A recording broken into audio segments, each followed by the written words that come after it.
Bonjour à tous et merci beaucoup à vous qui m'aviez recommandé le fond de teint sur la vidéo où je vous avais demandé si vous pouviez m'aider ou me recommander certains bons fonds de teint parce que le fond de teint que j'ai l'habitude d'utiliser, celui-ci de Estée Lauder,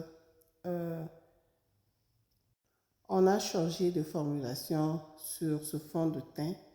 Donc l'autre, j'étais toute la semaine, j'avais fait une vidéo, je vous ai dit que j'essaierai à la recherche de différents fonds de teint. Je vais aller pour essayer différents fonds de teint. Il y a ma soeur qui m'a demandé aussi d'essayer le fond de teint de MAC. Je suis allée pour la première fois pour essayer la nouvelle formulation de Estée Lauder, la même couleur que j'ai l'habitude d'utiliser, qui est le Amber Honey. Je vous avais fait la vidéo sur ça pour vous dire que j'ai trouvé ça très clair. Je devais retourner pour aller essayer d'autres fonds de teint chez Edgars au mall. C'est là où j'achète très souvent mes maquillages. Je suis retournée là-bas et j'ai essayé un autre fond de teint. Je vais vous montrer ce fond de teint que j'ai décidé de prendre et je vous dis la raison pour laquelle j'ai décidé de prendre ça. J'ai pris la nouvelle formulation d'Estée Lauder pour essayer. Ce jour-là, quand j'avais mis le Estée Lauder, le Amber Honey, je vous avais dit que c'était plus clair. J'ai pris la couleur qui est en dessous de Amber Honey, donc un peu plus sombre que les Amber Honey. Donc c'est cette couleur maintenant qui est presque similaire à Amber Honey. J'essaie de bien. Dans la nouvelle formulation de fond de teint de Estée Lauder, la couleur ici, c'est celle qui est similaire à Amber Honey. C'est la couleur Spiced Amber. Donc c'est ça que j'ai décidé avec la dame de chez Edgars que je peux prendre celle qui va avec la couleur de ma peau.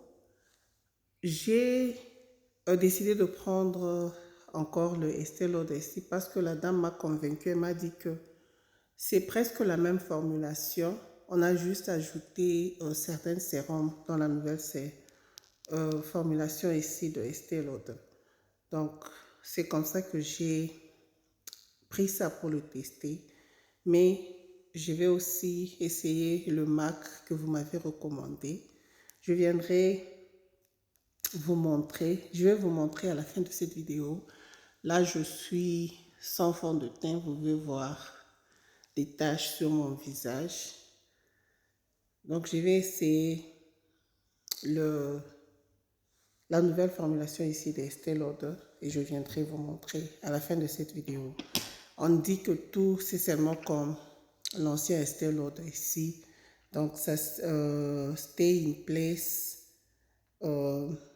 Et puis, ça, ce n'est pas transmissible. Comment on dit? Ça ne se transmet pas sur les habits facilement. Donc, quand vous mettez ça, ça reste pendant longtemps. Je vous avais dit que je n'ai pas aimé le fond de teint de L'Oréal Paris parce que quand vous touchez même votre visage, ça reste sur le doigt et ça abîme, ça salit tous les habits. Ce que j'aime avec le fond de teint ici d'Estée Lauder, même quand vous mettez les habits, ça ne va pas sur les habits. Donc, c'est vraiment très bien. Donc, je viendrai vous dire à la fin du mois, après avoir testé ce Estée Lauder pendant tout un mois, je viendrai vous donner mon review sur la nouvelle formulation de fond de teint de Estée Lauder. Voilà, portez-vous bien. N'oubliez pas de liker cette vidéo et de la mettre dans votre favori. Portez-vous bien et à plus.